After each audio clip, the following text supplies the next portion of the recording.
विधायक सुधीर मुनगंटीवार ने विधानसभा में अधिवेशन के दौरान कहा कि बिजली के दरों में वृद्धि के चलते विदर्भ के उद्योगों पर संकट मंडरा रहा है। तो ये जानते हैं इस संदर्भ में विधायक सुधीर मुनगंटीवार ने क्या कहा।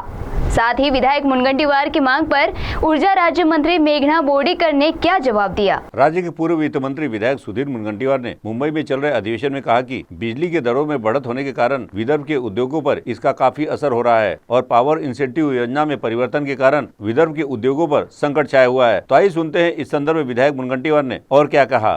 अध्यक्ष महाराज, 2016 मध्ये राज्य शासनाने विशेष करून विदर्भ व मराठवाड्याच्या उद्योगांना मदत व्हावी यासाठी पॉवर इन्सेंटिव्ह योजना सुरू केली। अध्यक्ष महाराज, तेव्हा मी वित्तमंत्री होतो। 2016 मध्ये ही योजना सुरू करताना मनात एकच भाव होता, विदर्भाचा करार करून संयुक्त महाराष्ट्रामध्ये आम्ही सामील झालो, आम्हाला पश्चाताप करण्याची वेळ येता कामा नये।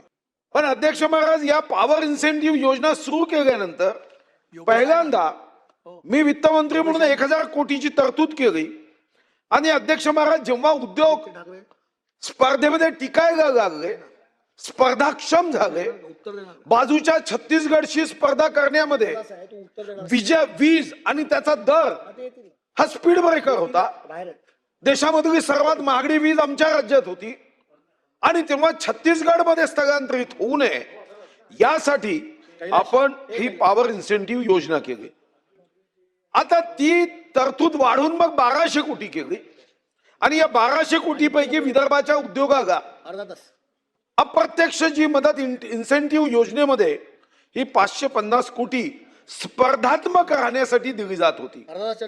पण अध्यक्ष महाराज, 23 जून 2022 रोजी शासनाने या योजनेत बदल केला आणि विदर्भाच्या वाट्याला हा येणारा 550 कोटीचा निधी अशा काही विचित्र अटी टाकल्या की तो निधी 350 कोटीवर आला।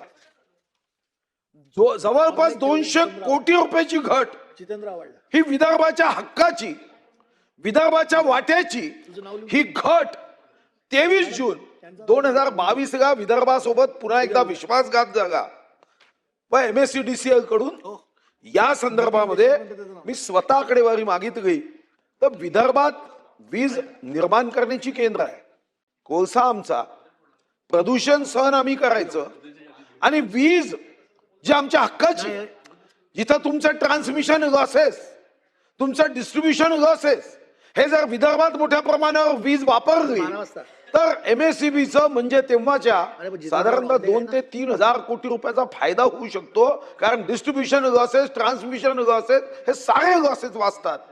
पण अध्यक्ष महाराज, या ठिकाणी 1200 कोटीची तरतूद केली आणि नंतर मात्र मग तो काही निधी हा वितरित होऊ शकला नाही, कारण नियम असे केले की ज्या नियमाने विदर्भ व मराठवाडा या दोन्ही ठिकाणी अधिकाऱ्यांनी अध्यक्ष महाराज अन्याय होईल अशा अटी टाकल्या।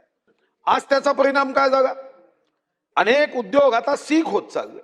मंत्री महोदयांना माझी विनंती आहे की 1200 कोटी हे विदर्भाच्या औद्योगिक पुनर्जीवनासाठी आवश्यक असलेलं जीवनदायी पाऊल आहे।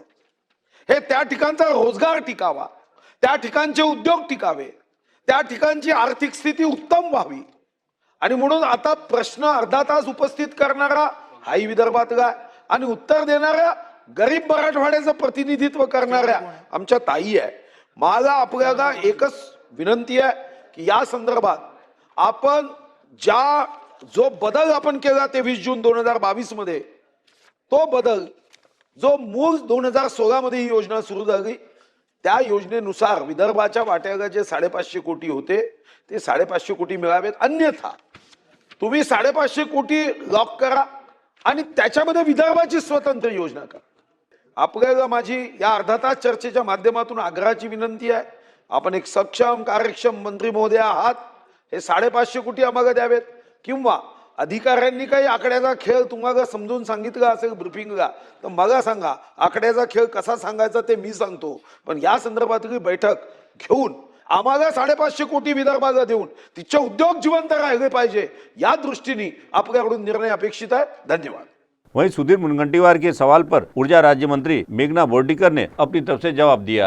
जो सुधीर भाऊंनी या ठिकाणी अर्धा तास चर्चेमध्ये ती 2016 मध्ये पॉवर इन्सेंटिव्ह योजना जी मराठवाडा आणि विदर्भातल्या उद्योगांसाठी आपण आणली होती त्या योजनेतला निधी कमी केला अशा संदर्भातली ही अर्धा तास चर्चा इथे सुधीर भाऊंनी मांडलेली आहे। परंतु या योजना ही 2022 ते 27 मध्ये पण आपल्या चालू आहे आणि 1200 कोटी रुपयाची तरतूद ह्या योजनेसाठी करण्यात आलेली आहे।